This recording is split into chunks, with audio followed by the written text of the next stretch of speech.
Good afternoon and welcome back. We hope you enjoyed those messages from our partners, sponsors, and friends. We are so excited for a moment that I've been waiting for, and I know you've been waiting for. I've been excited about this keynote address since we've reached Dr. Camara Jones to invite her to the 13th Annual Black Women's Wellness Day. And I have to say, when her photo popped up, when her video popped up here on the backstage, I got excited and elated to know that we have such a powerful presence and authority and advocate for health equity in our nation and our world with us today. We hope you all understand the magnitude of the presence of this woman in our space today, here to deliver our virtual luncheon keynote address, Securing the Health Equity Black Women Deserve, Why We Must and How We Can. Welcome, Dr. Jones. Hi, so good to be here. Thank you so much. We can't hear Dr. Jones yet. Can we hear? Let's get some audio on Dr. Jones. Hi, can you hear me now? No, I see your lips moving. I'm not We can hear you. If everyone else can hear Dr. Jones, then maybe it's just me. Oh, so it's my... Okay, great. So maybe my speaker wasn't on. That's what my tech person said, that I need some water and to eat some lunch so that I can not mess up the tech run today. Welcome, Dr. Jones. Hi. Can you hear me now, though, Lisa? I can hear you now. It wasn't you. It was all me. We're so happy to have you here. And we want to introduce you formally today to all of our guests. We know this is a long-awaited moment. So we're going to do our due diligence and tell folks just a bit about you, Dr. Jones. Dr. Camara Phyllis Jones, MD, MPH, PhD. We had to qualify that there are many doctors attached to Dr. Camara Jones, is the 2021-22 University of California at San Francisco Presidential Chair. Dr. Jones continues as a senior fellow and adjunct professor, associate professor at the Morehouse School of Medicine as well, and adjunct professor at the Rollins School of Public Health at Emory University. She is the past president of the American Public Health Association. Dr. Jones is a family physician and epidemiologist whose work focuses on naming, measuring, and addressing the impacts of racism on health and well-being, which is one of the main reasons we wanted her here today. I've watched your presentations, your TED Talks, your workshops, Dr. Jones, and I was moved by the clarity of how you explain what can be very complex for people to understand about the root causes, the drivers of the health inequities that we talk about. We're often asked, but why? Why does it happen? You spelled that out in ways that everyone can understand, and we felt that to be a very important thing to share amongst others today with our audience. Dr. Jones has taught 6 years as an assistant professor at the Harvard School of Public Health, served 14 years as a medical officer at the Centers for Disease Control and Prevention.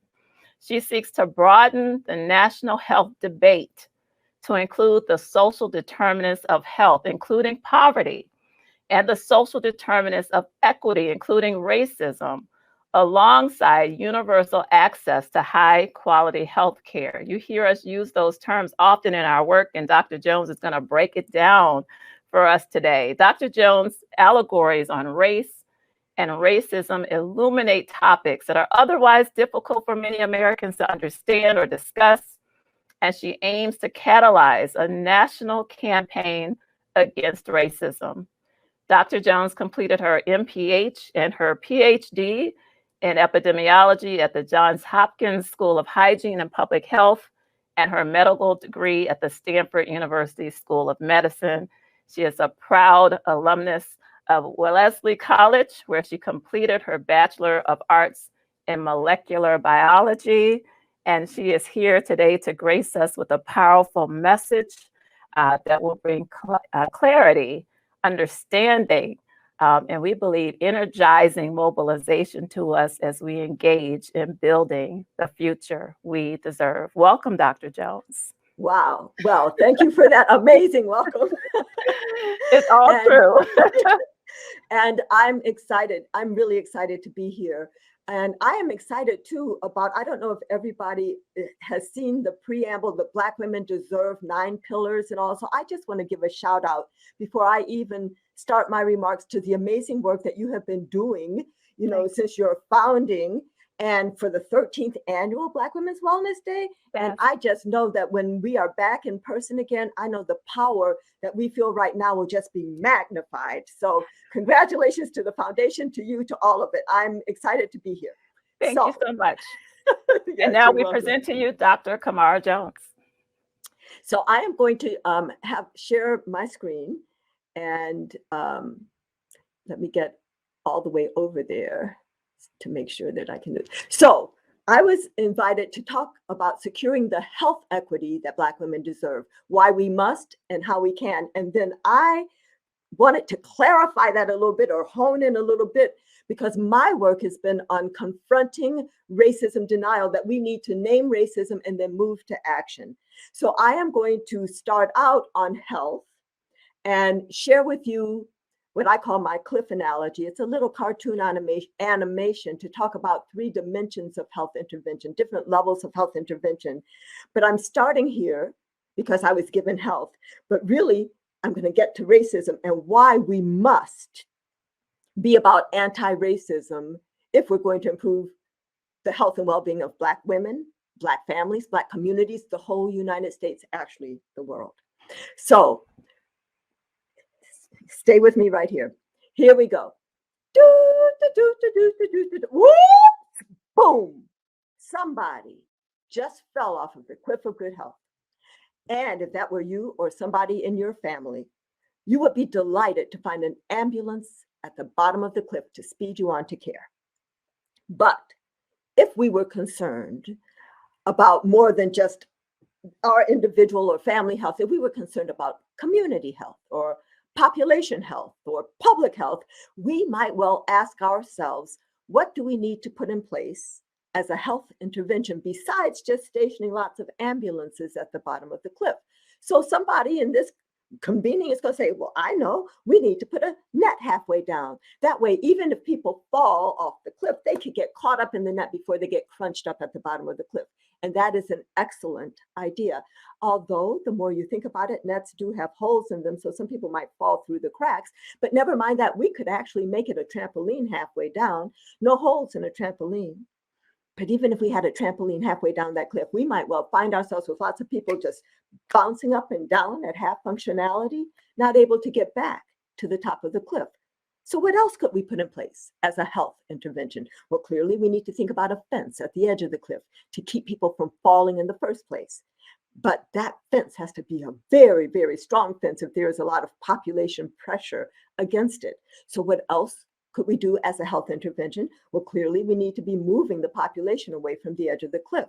So let me stop right now with the interventions that I have depicted so far and label these, where the ambulance at the bottom of the cliff represents acute medical care, which you might get if you were in a hospital or even a health center or the like, and tertiary prevention. So on the public health side of things, because I'm a family physician and an epidemiologist, well, on the public health side of things, we do talk about 3 levels of prevention: primary, secondary, tertiary. That tertiary prevention at the bottom of the cliff is preventing complications from disease that's already manifest.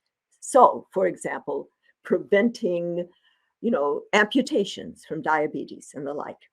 Now that net or trampoline halfway down, these are our safety net programs, which are often in our social services, but they also include secondary prevention, which is early detection, screening programs, which can be in a clinical setting, it could be a community setting and the like, but that kind of early detection, screening, and safety net. The fence at the edge of the cliff, that's primary prevention, that's keeping bad things from happening in the first place. The huge primary prevention thing that we're all talking about in this country and around the world right now is the COVID-19 vaccine. But so vaccination is an example of that, but it could be a policy intervention, like a tobacco 21 policy to make it harder for teens or young people to have easy access to tobacco products. Moving the population away from the edge of the cliff. that is addressing the social determinants of health. So those are those determinants of health and illness that are outside of the individual, beyond our individual genes, beyond our individual behaviors. These are the context of our lives. So this is where you start talking about individual context like education, occupation, income, wealth. So addressing poverty is a very important way of moving the population away from the edge of the cliff. Neighborhood context. Can you get fresh fruits and vegetables in your neighborhood? Is the environment clean? Is the water clean? Is the air clean? Is there green space? How are the schools? All of that. What's the relationship between police officers in your neighborhood and your people and your children? So addressing adverse neighborhood conditions is another way of moving the population away from the edge of the cliff.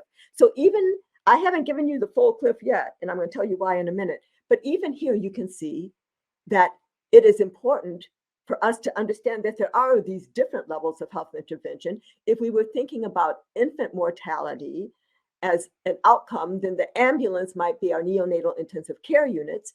The net would be prenatal care, which is screening women, pregnant women, for bad things happening during the pregnancy. The fence might be our women's, infants, and children programs to have excellent maternal nutrition, or maybe it's a centering pregnancy program, or maybe it's doula training and having a doula. Maybe it's supporting fathers involved in the whole childbirth thing. Moving the population away from the edge of the cliff. That's about a living wage. That's about a clean environment. That's about excellent educational opportunities so that young girls didn't feel that their main option was to have a baby too soon.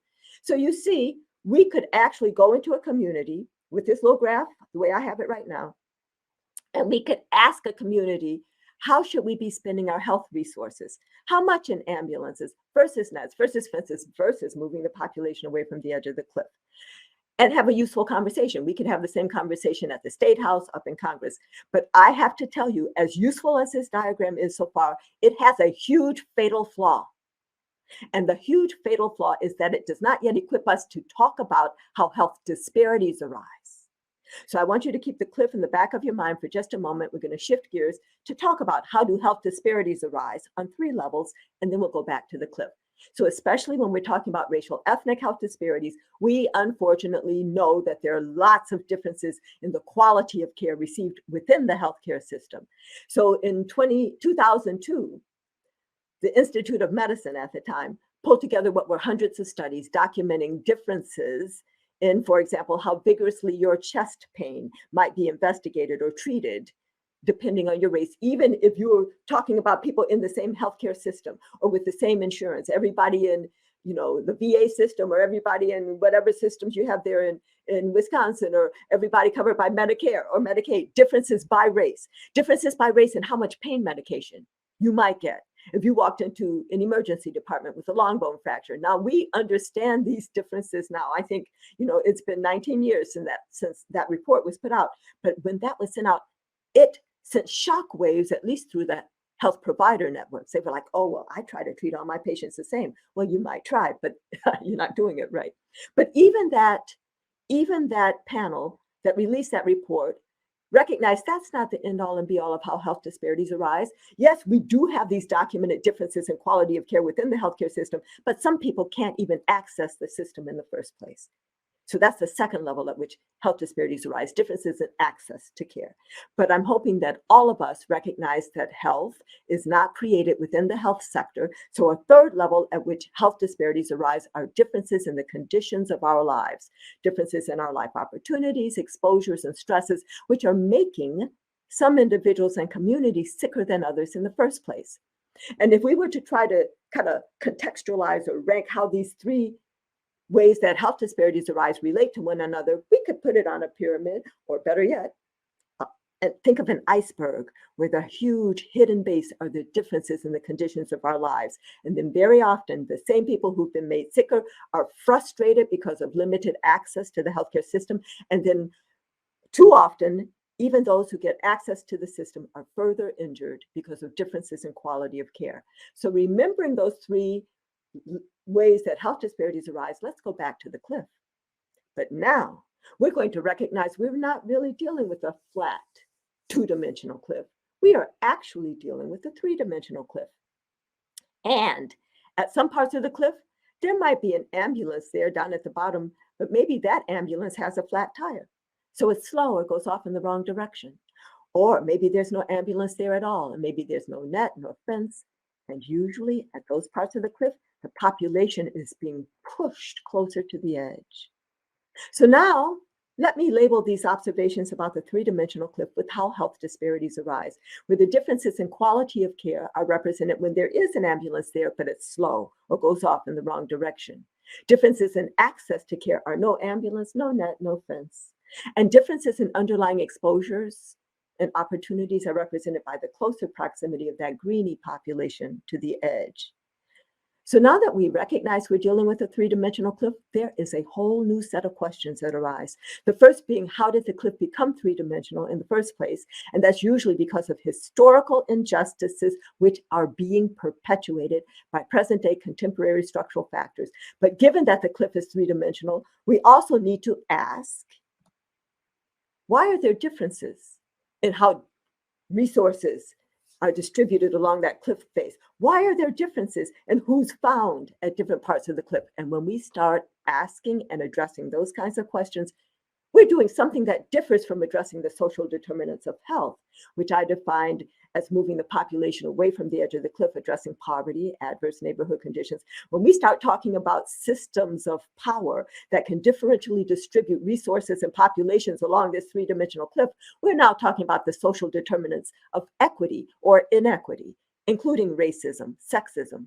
heterosexism, economic systems like capitalism and the like. So with this cliff, I have, if you will, distilled three different dimensions of health intervention. You know, one dimension is a line, two dimensions is a flat plane, three dimensions is space. Well, along the line at the edge of the cliff is where we can display all of our curative and preventive health services, ambulance, net, fence. And when we say the word health in this country, most time our mind immediately goes to health services. You know, people complete that thought. When you say health, they immediately think you're talking about health care. And even our Affordable Care Act right now, or even our efforts to get to universal access to high quality health care, is still at that edge of the cliff level. That's still an edge of the cliff conversation, right? We need to get universal access to high quality health care because that's how a civilized society values all of its people equally. But even when we get there, which we will, you can overwhelm any system if people are pushed up against the edge of it. So we must move into that second dimension. We have to be moving the population away from the edge of the cliff, addressing the social determinants of health, housing, you know, educational opportunities, differential policing, you know, environmental injustice, addressing poverty and all of these other things. We have to do that if we're going to have large and sustained improvements in health outcomes. But let me tell you this. If we are about moving the population away from the edge of the cliff without recognizing that we're really dealing with a three-dimensional cliff, we are at risk of moving some of the population, but not all of the population, and actually making health disparities worse. So we must acknowledge and address the three-dimensionality of the cliff. We need to address these social determinants of equity, or inequity, including racism, sexism, heterosexism, and the like, if we want to achieve social justice and eliminate health disparities. So before I leave this cliff analogy, I just want to share with you three questions that have come up in the past. And I know we're going to have a little time for discussion at the end. So if you have some things that you want to add to the cliff right now, or questions, or you're like, well, Dr. Jones, I don't exactly see it like that, then kind of jot your question now or put it in the chat. But I wanted to share very quickly with you three questions that have arisen before that I like to discuss. The first is, well, Dr. Jones, this seems like a reasonable depiction of different possible levels of health intervention. So if it is, and if an ounce of prevention is worth a pound of cure, why are we spending so much money on ambulances at the bottom of the cliff? And there are a lot of answers to that. I've generated over my career 6 different answers to that, but I'm going to share 2 with you right now. The most cynical or glib or maybe obvious answer is that there's a lot of money being made on ambulances at the bottom of the cliff by healthcare systems, healthcare providers, pharmaceutical companies, medical device companies, and the like. But that's not the deepest answer. The deepest answer, I think, is that in this country, we are so narrowly focused on the individual that we don't even recognize that there is a health problem until somebody falls off the edge of the cliff, and we either catch them in our nets or scrape them off the bottom of the cliff and speed them on to care. That is, we don't pay attention as a health measure to how close the population is to the edge. We don't use aggregate measures of health like social cohesion, social connection, income inequality or the like that we could be using. Measures of racism, honestly, is what we need to be using too. But we don't do that. So there we are. Problem number one, our narrow focus on the individual. Second question, people don't actually say it like this, but what they often ask is, the question is, why are the greenies launching themselves over the edge of the cliff? And people ask this question when they say, well, why don't those people, why are they eating so much fried chicken? Or why aren't they reading to their kids? Or why are they doing this? Or why aren't they doing that? That also reflects the narrow focus on the individual, because when we as a society are narrowly focused on the individual, it makes systems and structures invisible or seemingly irrelevant. So the systems and structures that have pushed and are keeping the greenies at the edge are invisibilized. But it also reflects a second of what now I've developed as 7 barriers to our achieving health equity. The first is the narrow focus on the individual. The second is that we as a nation are ahistorical. We act as if the present were disconnected from the past, and as if the current distribution of advantage and disadvantage were just a happenstance. We don't even understand that perhaps the greenies built all of the ambulances, nets, and fences, and then were moved away to a different part that didn't have it, or built their own and had that taken away or burned up, right? Here's the third question. Most people would never say this out loud, but many people, many people act this out in their day-to-day lives. This situation looks fine to me. What's the problem with a 3-dimensional cliff? And that might be when some people might leave their cute little nice neighborhoods, drive through a segregated, disinvested, poisoned community, get to their cute little jobs, and not feel a sense of urgency to intervene on the disinvested, segregated, poisoned community that they just drove through. And that reflects a third barrier to achieving health equity in our nation, which is the endorsement of the myth of meritocracy. The story that goes something like this: if you work hard, you will make it. Now, hear me clearly. I understand that most people who have made it have worked hard. Not everybody who's made it has worked hard. We have some prominent examples of that. But most people who have made it have worked hard. But yet and still, there are many, many other people working just as hard or harder who will never make it because of an uneven playing field, which has been structured and is being perpetuated by racism and sexism, heterosexism. All of these systems of structured inequity. And when we deny the existence of racism, we blame those who haven't made it for being lazy or stupid. We say, well, why don't those greenies just take a step back, without understanding that it's more slippery there at the edge, and without understanding that cliff might be higher there, or it might even be that the society has dug up at the bottom of that cliff to move some dirt over to the other part of the cliff, so that when we fall, it is a further fall and we are further injured. So anyway, I could just talk, as you can tell, so deeply into my slides. I need to rein myself in so that I can share everything I want to share with you. But anyway, so that's the cliff. This is what I often use when I'm talking to any community that actually wasn't already primed to be talking about racism. Now, I know that I'm talking to Black women who are like understanding that racism exists, but I also have to say that Lisa wanted me to share that because when we're talking about the Foundation for Black Women's Wellness, that the work and the partnerships are at all levels of the cliff. And we value work and partnerships at all levels of the cliff. And if the partnership or the work is at the ambulance level, yes, we need those. We need ambulance drivers who can be the best ambulance driver they can be, but they need to ask, is there a net above me? How strong is the net?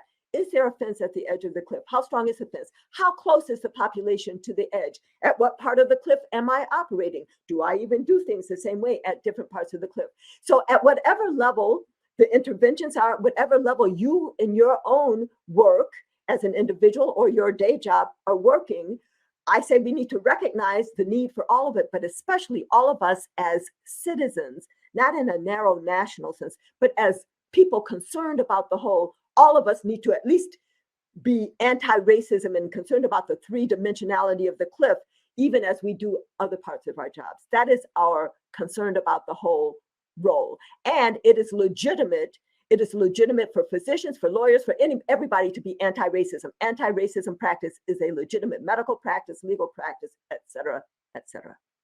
So shifting now, when I was president 5 years ago of the American Public Health Association, I took that opportunity. I recognized that I had power right there to do some agenda setting and all, and I launched our association and as many other associations as would join us on a national campaign against racism, communities too. And it had 3 tasks.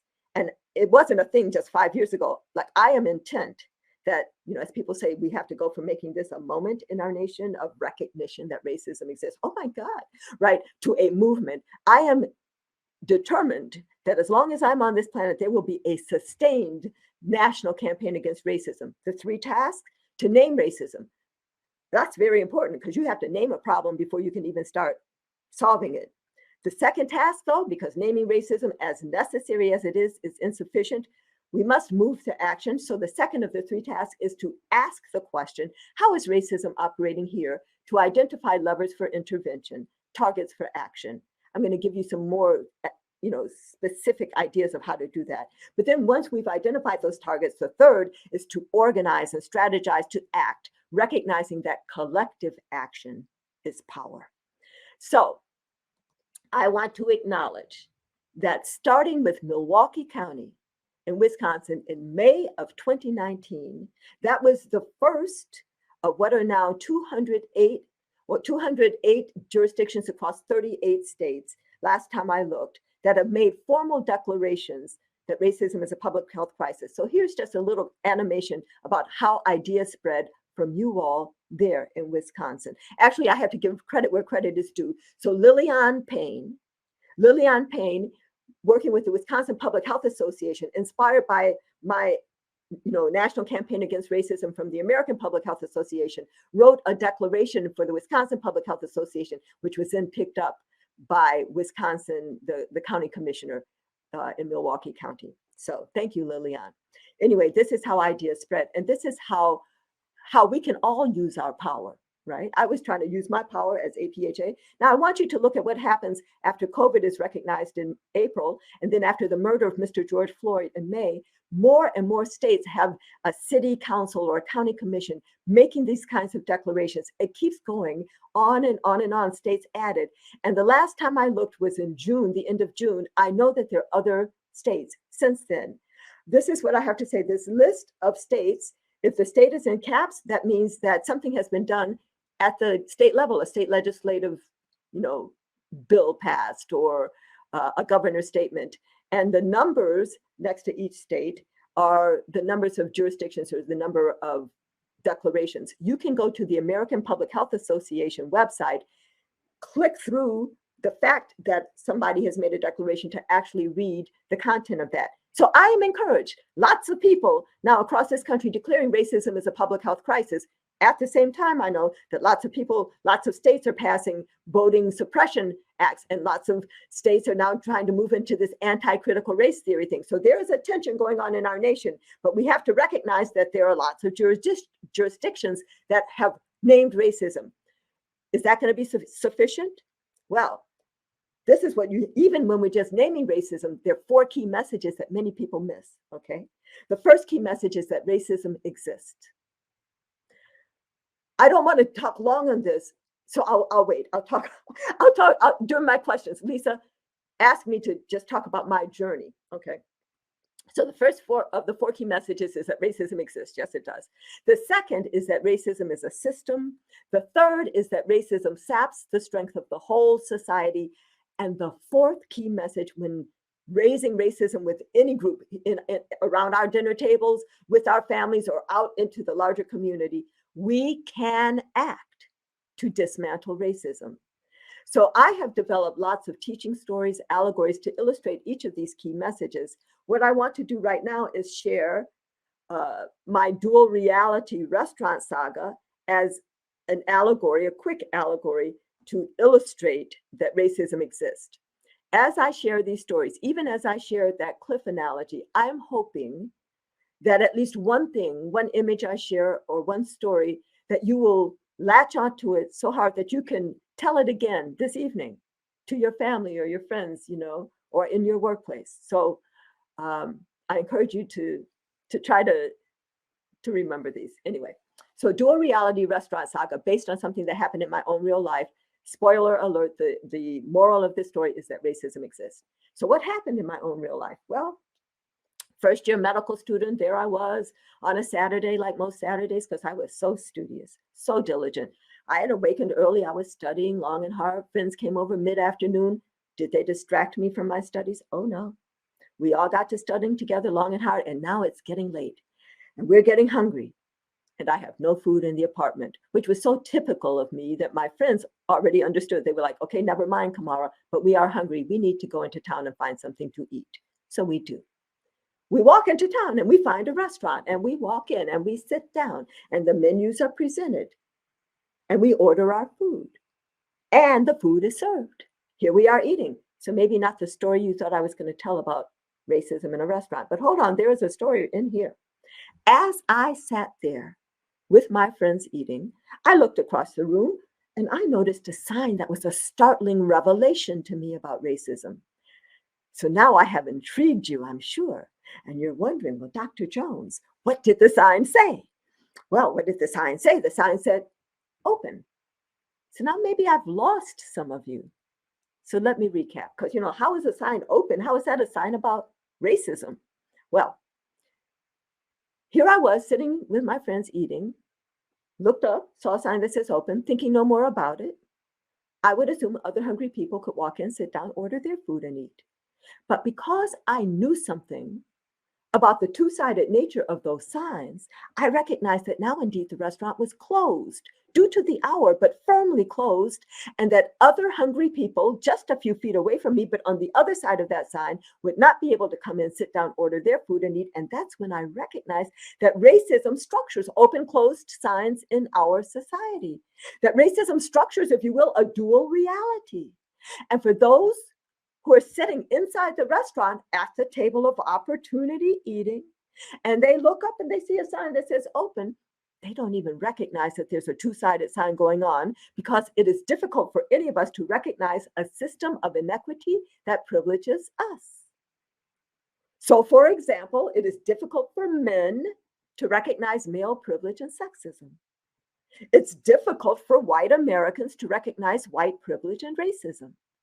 It's difficult for all Americans to recognize our American privilege in this global context. But people, I'm telling you, we are living it right large right now because of how much of the global supply of COVID-19 vaccine we have sequestered in this nation. Now, those on the outside are very well aware that there's a two-sided sign going on because it proclaims closed to them, but they can look through the window and see people inside eating. So back inside the restaurant, to those who ask, is there really a two-sided sign? Does racism really exist? I say, I know it's hard for you to know when you only see open. In fact, that's part of your privilege, not to have to know.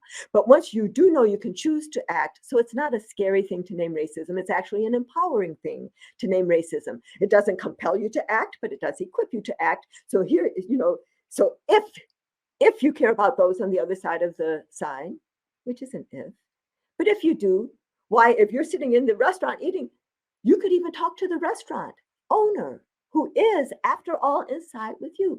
And you could say to the restaurant owner, there are hungry people outside. Why don't you open the door, let them come in? You'll make more money. And the conversations we could have. Or maybe if you were sitting up inside that restaurant, you can pass some food through the window, or maybe tear down the sign or break through the door. But at least what you won't be doing is sitting back saying, wonder why those people don't just come on in and sit down and eat. Because you'll understand something about the two-sided nature of that sign.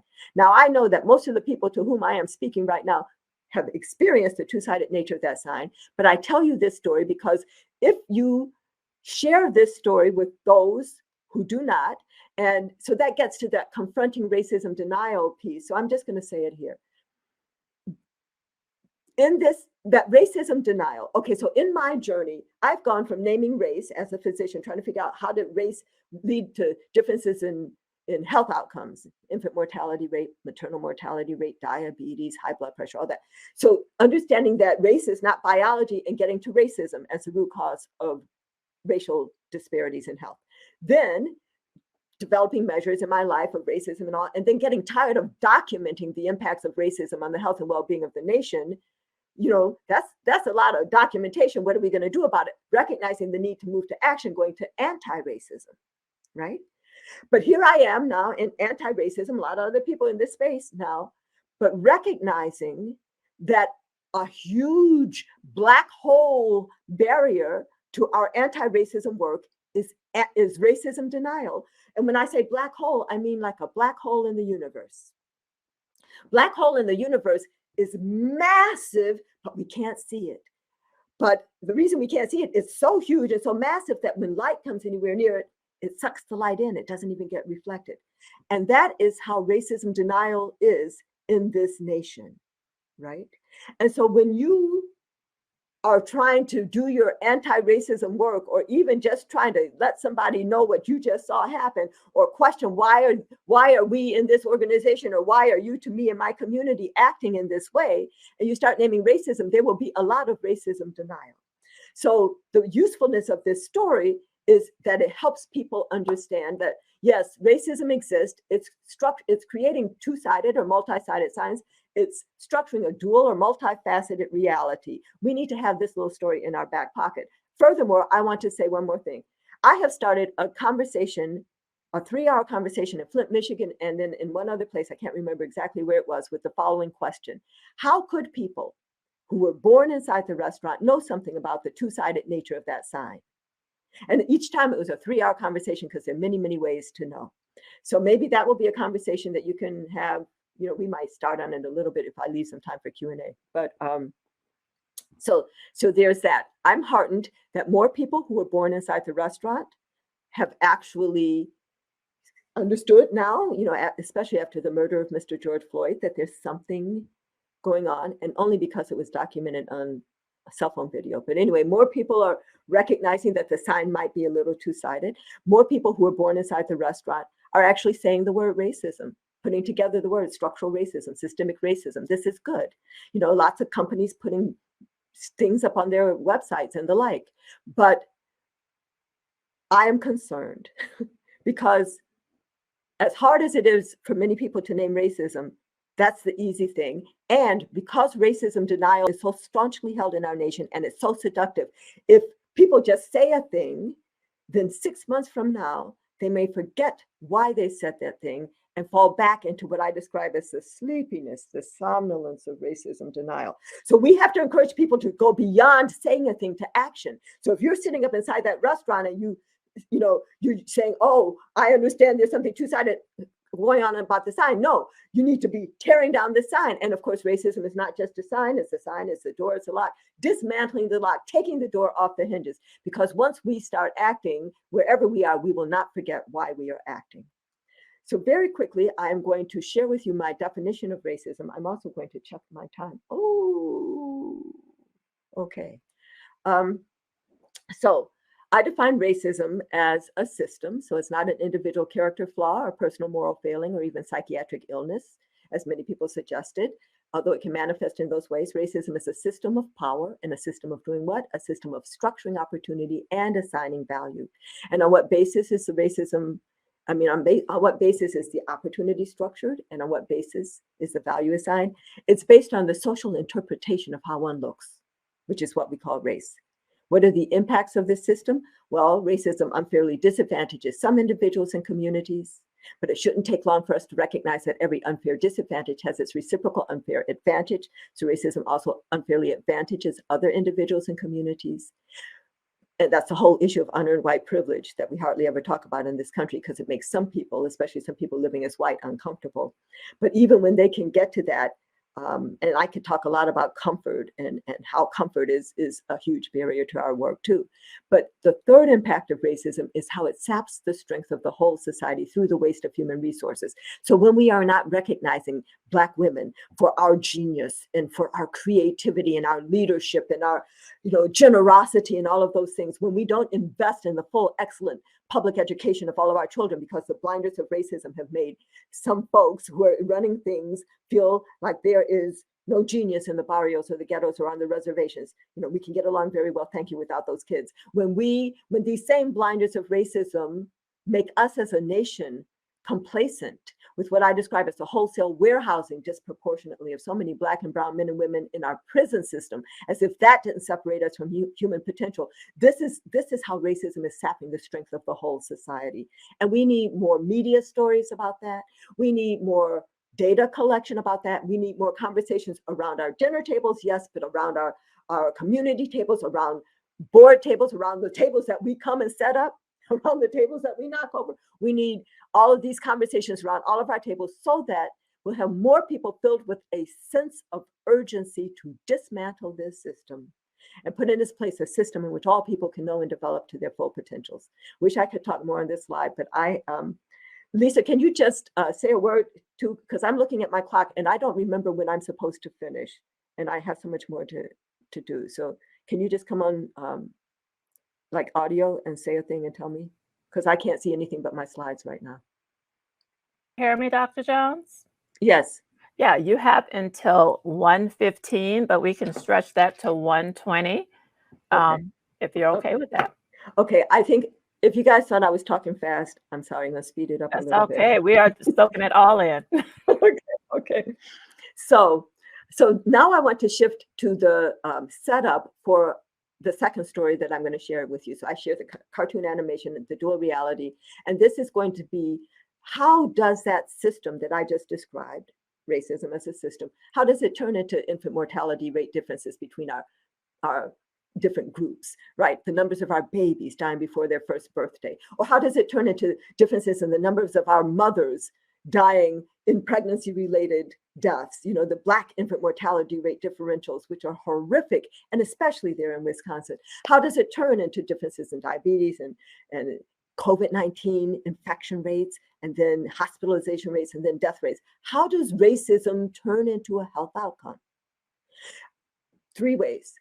So I'm going to talk about institutionalized or structural racism, personally mediated racism, which some people call interpersonal. But because I really know that racism is a system, even though personally mediated is a bit of a tongue twister, but I call it that because that's the system mediated through people, and then internalized racism. So let me just quickly, if I can, give you a definition of racism, pick up some high points on each one, and then illustrate these levels of racism with my Gardner's tail allegory. And I'm going to spend a lot of time on this first level, institutionalized or structural, because as you will learn, I think this is the most important for us to understand and the most important level at which we should intervene. So when we talk about structural racism, what is it? Well, actually, it's that constellation of structures, policies, practices, norms, and values that taken together result in differential access to the goods, services, and opportunities of society by race. So this is the kind of racism that doesn't require an identifiable perpetrator because it's been institutionalized in our laws and customs and background norms. This is the kind of racism that shows up as inherited disadvantage or its reciprocal inherited advantage. This kind of racism shows up in terms of material conditions as well as in terms of access to power. So examples include differential access to quality housing, or excellent educational opportunities, or equal employment opportunities, or even the same level of income at the same level of employment by race. And clearly those things impact health. And actually these things, most of the things that I'm talking about on this slide actually are reflected in the 9 pillars that you will see if you look in the foundation's preamble for, Black Women Deserve. So as I was reading that preamble, I was like, oh, lots of mirroring, lots of reflections, lots of resonance, okay? But so housing, education, employment, income differentials by race are because of structural racism and impact health. Differential access to medical facilities, which could be physical access or financial access, or even linguistic access, differential access to a clean environment, and the very well-documented disproportionate placement of toxic dump sites and bus transfer stations in communities of color. The description of many communities of color as sacrifice zones because the EPA, which labels them that, knows that they are in close proximity to known polluting industries. Since when should anybody be described as living in a sacrifice zone? But that's so true for so many of us. And then in terms of access to power is information, which could be health information. How do you get a vaccine information? Other kinds of things like that, as well as information about our own histories. Access to power is resources, which includes, of course, capital resources, but also social networking resources, organizing resources, and even knowing somebody on the board. Access to power as voice, both in government and all of these efforts to suppress our voice in government and voice in media and the like. I want to pick up a few threads from this. First of all, sometimes when I'm presenting these slides in a public setting, somebody would say, "Oh, Dr. Jones, excuse me, but would you take a careful look at your first set of examples, housing, education, employment, income? Dr. Jones, isn't that what we call social class? So why do you have that on a slide about racism? Are you talking about racism, or are you really, really, really talking about social class?" This is an important question. Many people have that question in their hearts, so I need to answer it. And the first part of my answer is the observation that it doesn't just so happen that people of color in this country are overrepresented in poverty, while white people in this country are overrepresented in wealth. That is not just a happenstance. And for each marginalized or stigmatized or oppressed group of color, there's been some initial historical injustice. So for American Indians, the initial historical injustice was the taking of the land, the near genocide, the moving of survivors to reserve lands. And you know what?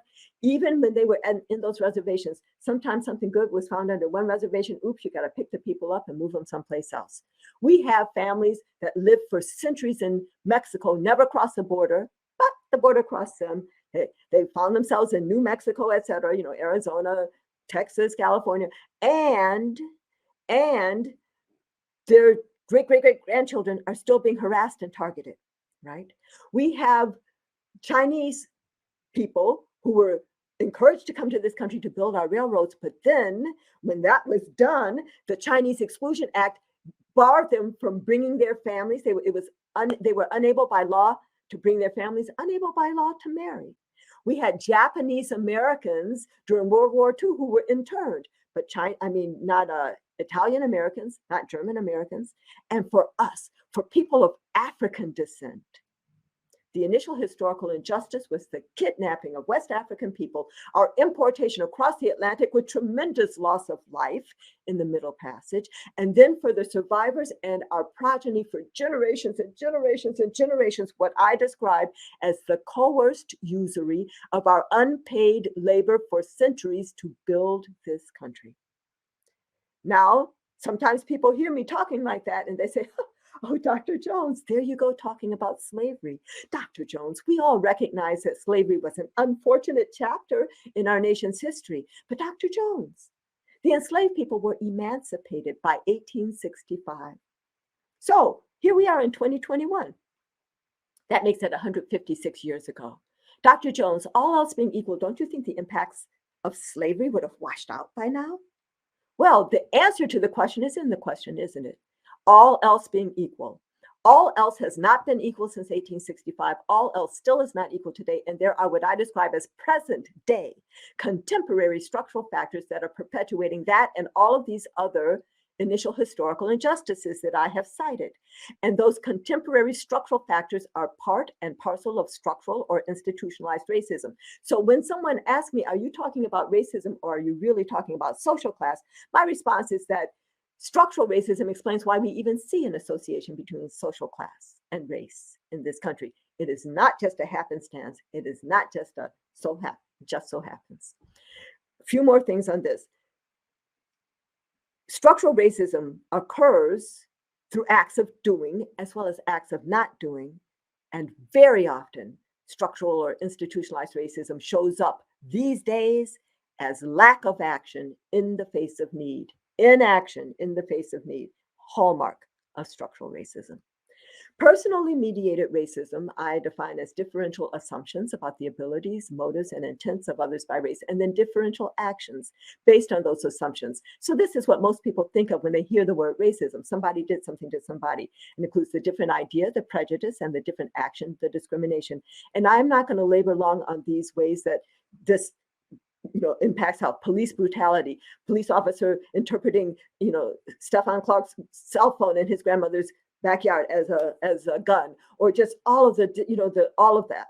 Physician disrespect, which can be as subtle as a physician not giving a patient the full range of treatment options because the physician figures that patient wouldn't understand, wouldn't comply, couldn't afford, or whatever they assume, or as blatant as sterilization abuse, which has had many iterations in our nation's history up to the present day. Shopkeeper vigilance, being followed around in stores, or waiter indifference, not getting quick, respectful treatment, which are examples of everyday racism, of microaggressions, the subtle communication of disrespect, which might be related to our elevated blood pressures in communities of color. Teacher devaluation, very important, because if a teacher looks at a young child and thinks that child can't learn and puts them off in the attention deficit disorder track, that child might never, ever know their full potential, much less have the ability, the opportunity to develop to their full potential. So personally mediated racism, like institutionalized or structural, can be through acts of doing as well as acts of not doing. But even more important is to recognize that it can be unintentional as well as intentional. People do not have to have intended to do something racist to have had a racist impact. The third level of racism, internalized racism, I define from the point of view of members of stigmatized races as acceptance by members of stigmatized races of negative messages about our own abilities and intrinsic worth. I am now putting kind of in parentheses because I have acknowledged for years, but many of my friends say, well, what about the internalized sense of entitlement that many white people walk around with? Isn't that also internalized racism? Yes, it is. So for members of structurally advantaged races, members of structurally advantaged races, that sense of entitlement and racism denial is part of internalized racism. And you see people, if they feel entitled, they have to deny that there's a system going on. That's how this racism denial is so staunchly held. But for the rest of my slide, I am going to be talking about the adverse impacts that come from our self-devaluation from the point of view of members of stigmatized races, feeling maybe I'm really not as good as, maybe I shouldn't try to graduate from high school or apply to that college or try to get that job or live in that neighborhood. The white man's ice is colder syndrome. That phraseology came to me from my parents and their generation. And what it meant then for folks of color, it still means for many of us today. So say I'm Black and I need a lawyer, I might actually seek out a white lawyer over a Black lawyer. Or if I were sick, I might prefer the white doctor over the Black doctor if I could find a Black doctor. Or if my lemonade were warm, I might go way down the street to get the white man's ice over the Black man's ice, deeply believing that the white man's ice is colder, deeply internalizing the myth of white superiority. It turns into resignation, helplessness, hopelessness, which turns into a lot of self-destructive health behaviors, and really is about accepting limitations to our own full humanity of the box into which we've been placed. And when we accept limitations to our own full humanity, then we might start projecting those limitations on those in our community who look like us. We might be skeptical about buying Black, or I could go on and on here. And actually the very tail end of the last panel was talking on some of this as well. So there are these three levels of racism. What we need to do is to contextualize them and figure out what should we do, okay? So let me now kind of maybe take the slides off for a minute, Erin, and I'm going to go big because I'm going to tell you a story to illustrate these three levels of racism and to guide our forward action. And this story, my Gartner's Tale allegory, was also based on something that I saw with my own real eyes. So let me tell you that first, and then I'm going to make it a story about racism. So my husband and I had been married for about 1 year when we moved down to Baltimore for me to finish my PhD at Hopkins. And we bought our first freestanding house, cute little house, big wraparound porch with flower boxes dotted all on the porch. Now, we bought this house in October, which was not really the time to plant in Baltimore. So we waited. But when spring came, my husband, who loves to garden, he ran out with our marigolds. He's going to decorate our cute little house. But then he came right back in and he said, Camara, some of these boxes have dirt in them, but some of the boxes are empty. So I need to go down to the gardening store. So he does. He goes to the gardening store. He comes back hauling big old bags of potting soil, right? And then we fill up those empty boxes.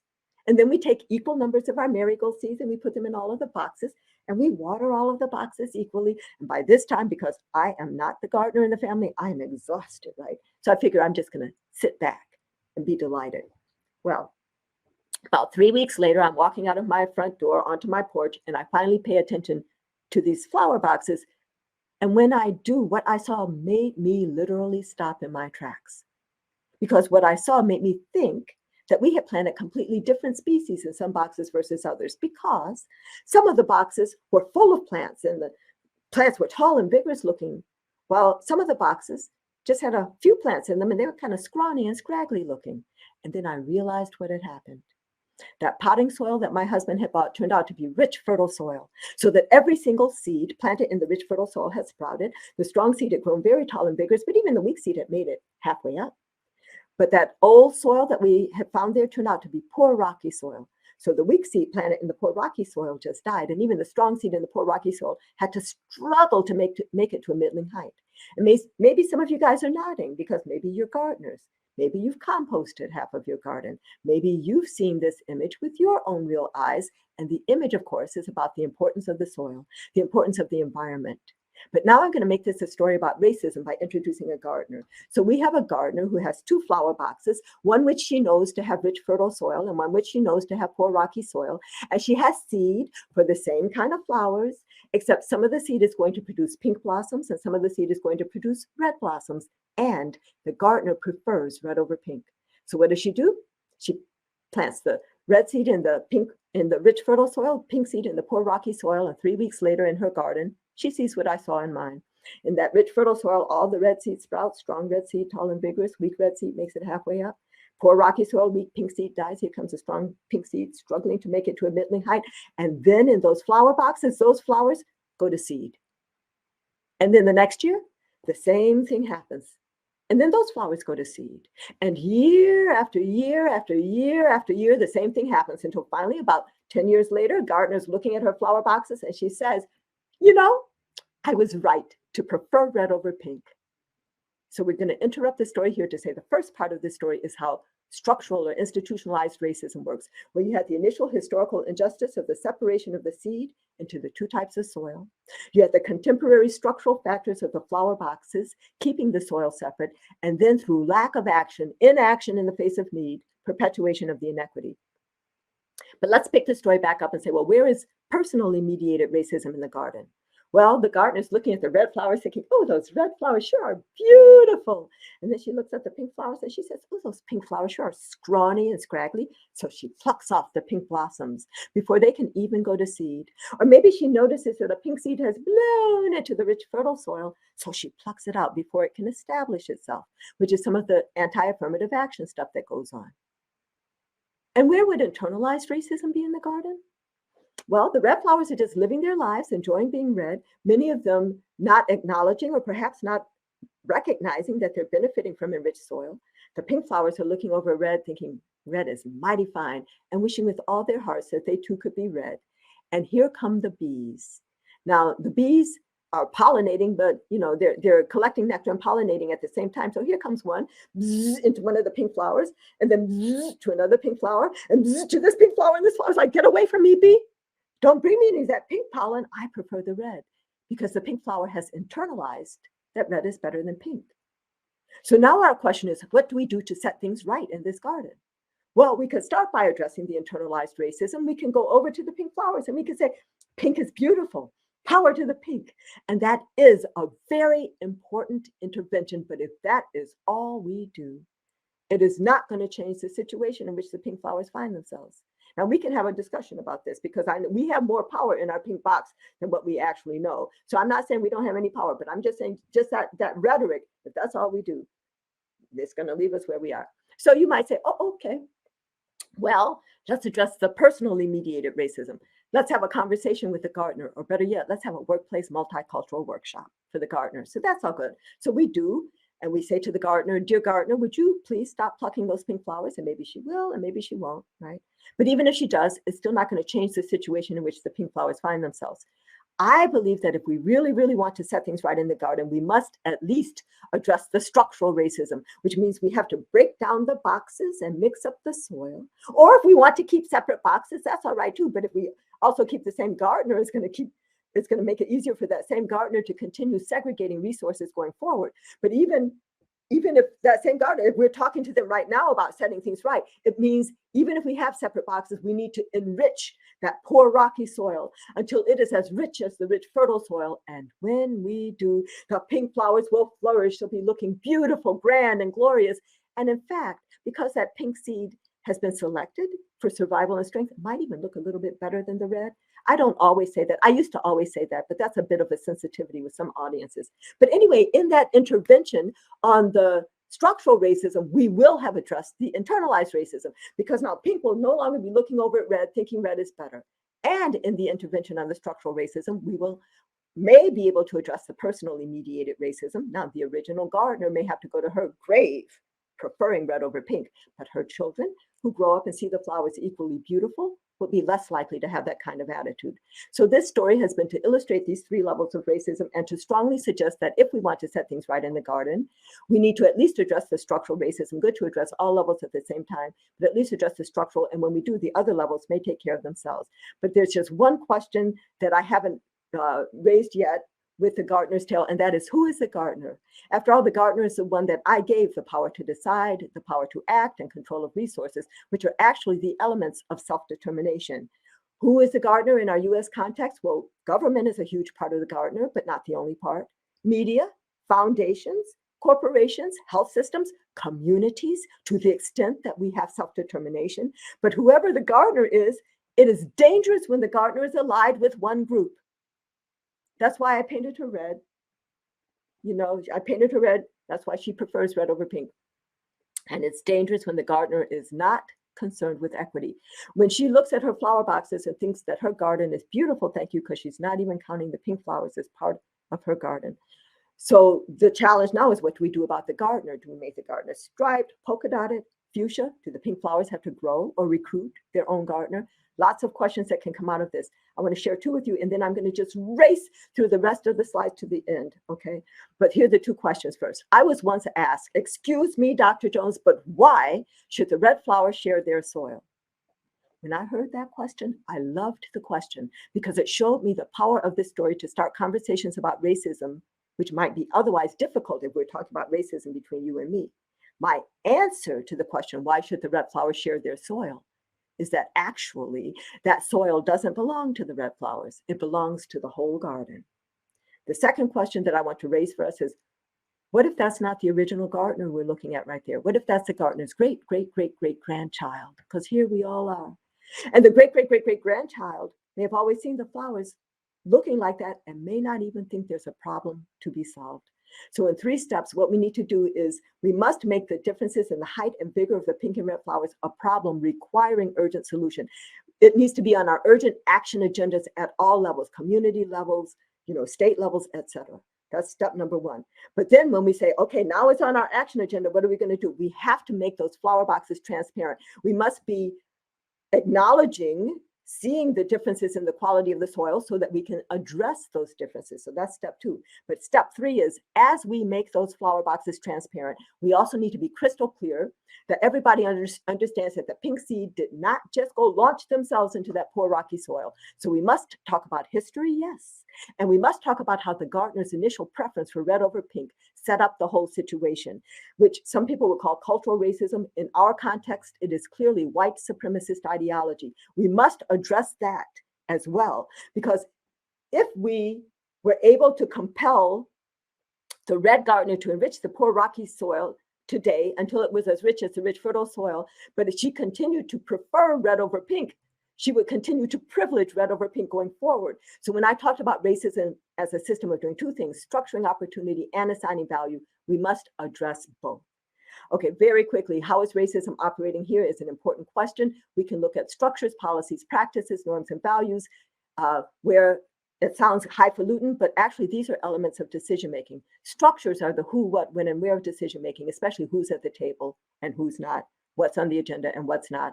Policies are the written how of decision-making. Practices and norms are the unwritten how of decision-making. Values are the why. If we take this question with us everywhere, how is racism operating here in my child's daycare or in my community or in my workplace with regard to police killings of unarmed Black and brown men and women, with regard to disproportionate impact of COVID-19 on communities of color, et cetera, et cetera. I have a three-part definition of health equity. I will just focus on the principles for achieving health equity. If you're wondering, is what I'm doing about achieving health equity, are you valuing all individuals and populations equally? Are you recognizing and rectifying historical injustices? That is, reparations is not a bad word. And are you providing resources according to need? There are 7 barriers to achieving health equity. I'm just going to hit them and go. We already talked about the narrow focus on the individual that makes systems and structures invisible or seemingly irrelevant, and the ahistorical stance that, in this country, we act as if the present were disconnected from the past, and as if the current distribution of advantage and disadvantage were happenstance. And we talked about the myth of meritocracy. I'll say this: denial of racism in this country, a lot of people are taking the easy way out and saying, I don't think racism exists.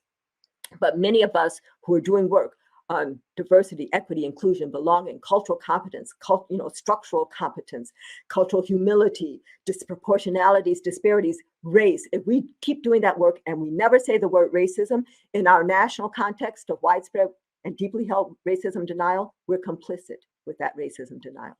The myth of a zero-sum game. If you gain, I lose. That myth sets us up in competition and masks the cost of inequity. The limited future orientation, the parts of the future that we can touch today that will hopefully survive us are the children and the planet. And in this country, we have a usurious relationship with the planet and a disregard for the children. The myth of American exceptionalism, that the US is so special, so different, so ordained by God, that there's nothing we can learn from other countries, and that we're entitled to all this vaccine we have up in here. I mean, that's another thing, that we think we have the best healthcare system in the world, when we don't even have a healthcare system. We could talk a lot about that. But the 7th is actually the foundational barrier: white supremacist ideology, which is the false belief in a hierarchy of human valuation by race. We all know there is no such hierarchy, but the falser notion for those who believe that there is, that would put white people at the top as the ideal or the norm. But that gives many people who are living as white a sense of entitlement. It results in the devaluation and dehumanization of people of color and fear at the browning of America that is underlying a lot of our explosive political divide today. So what can we do today? Very quickly. We need to actively look for evidence of two-sided signs. Is there something differential going on here by race, by language, by immigration status, by religion, by zip code, by urban, rural, by whatever, looking not just at outcomes, but also at opportunity structures. We need to burst through our bubbles to experience our common humanity on the other side of town, to recognize that just across town, for all of us, we need to know that there are people who are just as kind, funny, generous, hardworking, smart as we are, who are living in very different circumstances. When we burst through our bubbles of experience and experience our common humanity, we can develop the grounds for common cause and common struggle and common action. We need to be interested in the stories of others, believe the stories of others, and join in the stories of others. I'm hopeful that we're doing more of that these days. We need to develop a sensitivity to the absence of who is not at the table, what is not on the agenda, what policies are not in place that are put in place being about more social justice. We need to reveal inaction in the face of need, because that's how structural racism very often shows up these days: indifference and inaction in the face of need. But all the power is not just concentrated there on the inside of the restaurant. Those of us on the outside need to know our power. We need to recognize that action is power, and especially that collective action is power, because collective action informs us, it inspires us, it protects us, it propels us. We need to come together and act. Sorry that I went over my time. I got excited with my audience. So I'm going to stop sharing now, and I know we may not have much time at all, but I hope that we do for a little bit of conversation.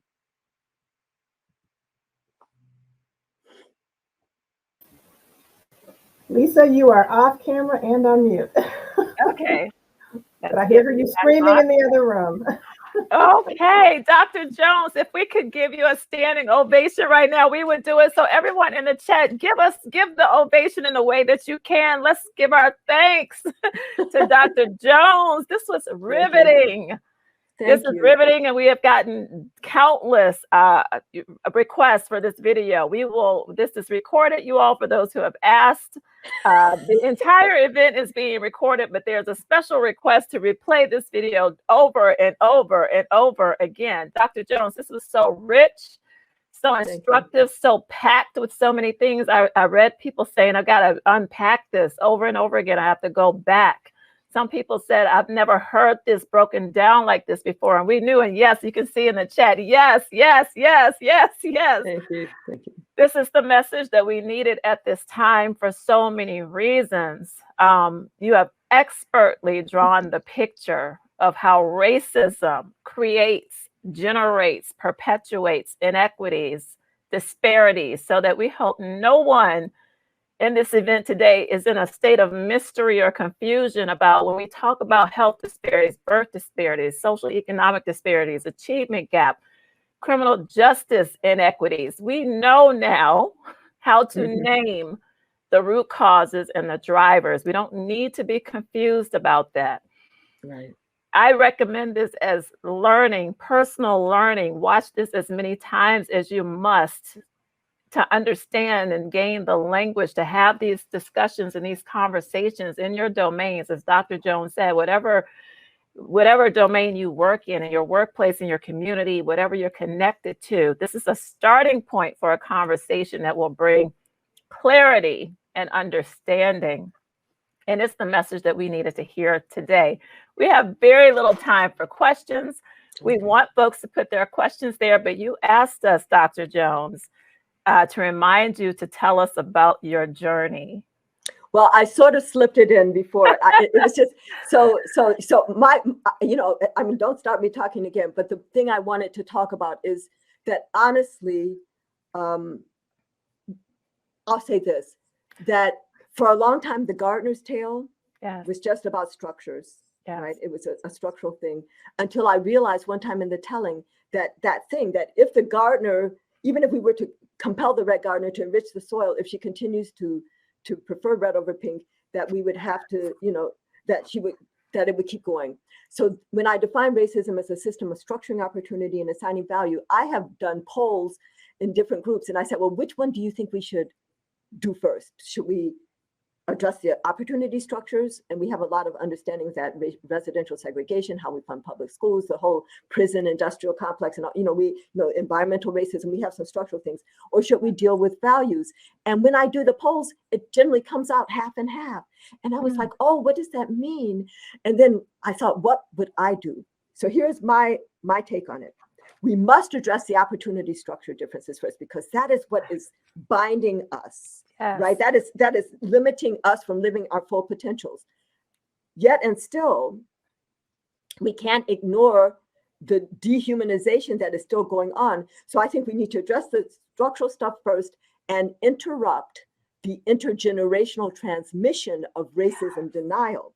Yes. We let the racism deniers, we have to let them just die off, let the generations.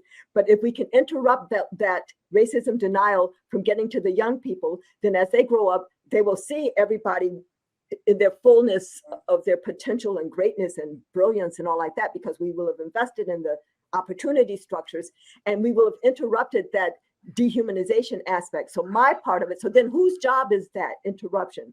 Because is it in the church? Is it in community stuff? Is it in the schools? Where is it? But my part is going to be to turn each of my allegories into a separate children's book. So I have about 6 that are out in the public, but I have about 30 on my computer. And if I would just stop talking and start writing, they would be out there already. But I think that that's the answer, that we must address the constrained opportunity right now. But we also must pay attention to this values piece and interrupt the intergenerational transmission of racism and denial. We can also try to convince our coworkers to see racism and all, but that might be, maybe we're spinning our wheels a little bit much. Maybe they have to die off. Yes. Dr. Jones, we have one more question for you, and we are being selfish on purpose with this question. What advice would you give us? And we so appreciate that you referenced our preamble that we just released today. There was so much alignment in everything you said, and our intention and our thoughts as we were creating that from the voices of real Black women. was created from Black women and our aspirations, our view. But what advice would you give us as we take action on developing our policy blueprint for Black women? How do we move forward with this in a way that really dismantles the structures of racism that you described? Make little collectives that you guys support, neighborhood level collectives or something. Yes.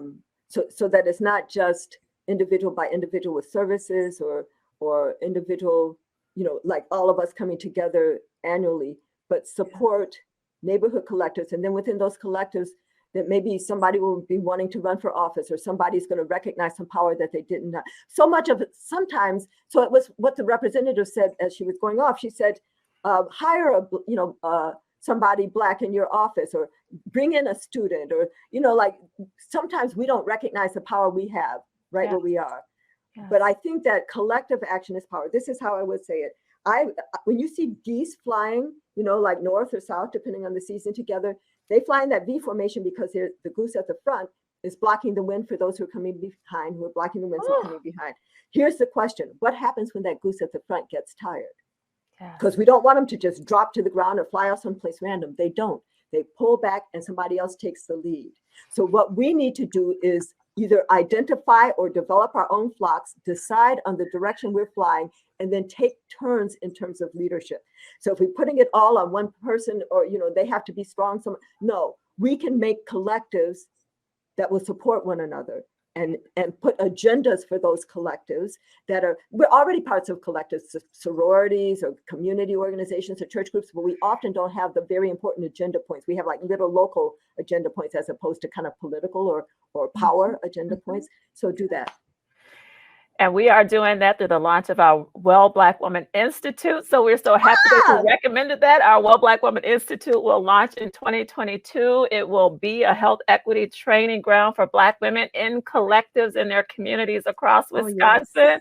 We are going to beg and invite you to be an instructor in our institute that has been suggested in the chat somewhere today. And we are going to ask you back, Dr. Jones, because this has been more than illuminating and powerful and elevating for us today. We appreciate you. We wish we had another hour with you, but this will not be our last time together. Thank you so very much. Let's clap it up in the chat for Dr. Jones, Dr. Camara Jones. God bless. Thank you. God bless. Yes. Now, you all, it is time for a brief fitness flash break. We've been sitting, we've been listening. Some of you may have been getting up and moving around, but there's time to maybe diffuse a little bit, think about all we've heard, and just let our bodies and our minds go for 15 minutes. We will enjoy a 15-minute fitness stage break with Andrew Walls, Nothing Was Given Fitness, LLC. See you back here for our girls session. Well, no, what is our next panel, Leah? Update us. Our next panel, which you will facilitate, starts at... We have the Power Hour Talk Back, Claiming Our Power to Build the Future We Deserve, with Angela Russell, Michelle Robinson, and Jackie Bogus. It is going to be live. Yeah, so go get your fitness on. Sorry about that. You say it, Aaliyah. I'm going to be quiet. Go get your fitness on. See you back here at 1:45 for the Power Hour.